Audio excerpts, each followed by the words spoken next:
বর্ডারে হত্যা করে এবং মিসাইল টেস্ট করে তারা যা বোঝাতে চায় যে তারা বাংলাদেশকে সিকিমের উদাহরণ দিতে চায়। খুব কষ্ট যে বলো। টিম টিম তারা মাঠে পারে ডিম, তাদের খাড়া দুটো সিম, তারা হাট্টিমা টিম টিম। বাংলাদেশের স্বাধীনতা সার্বভৌমত্বের প্রতীক আমাদের পতাকার উপরে গিয়ে তারা গেরুয়া পতাকা লাগিয়েছে, ভারতের ওই হিন্দুত্ববাদী পতাকা। কি দাদা সরি কান ধরতেছি। হ্যাঁ, তারা কি করেছে, আমাদের সীমান্তবর্তী এলাকায় তারা মিসাইল টেস্ট করেছে। খুব অন্যায় হয়েছে।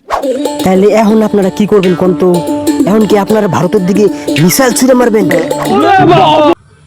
মারেন তো, মিসাইল ছুড়ে মারেন, ভারতের আপনারা দেখায় দেন আপনারও শক্তি আছে। আপনাদের দেশ একদম সেই শক্তিশালী দেশ, শক্তিশালী দেশ। আমাদের দেশের থেকে আপনাদের দেশ প্রচুর আগায়। সুটিয়ে লাল করে দেবো, নোংরামি বার করে দেবো। আমরা আপনাদের জয়গান করব, গুণগান করব, বুঝতেছেন? তাহলে একটা মিসাইল ছেড়ে দিয়ে দেখেন। ঠিক আছে, তাহলে কোন মিসাইলটা ছাড়বেন কোন তো? এই মিসাইলটা নাকি দেখেন চলবো। উন্নত বিশ্বের মতো ভালো মিসাইল সিস্টেম না থাকলেও বাংলাদেশের কাছে রয়েছে টাইগার 300 মিসাইল সিস্টেম।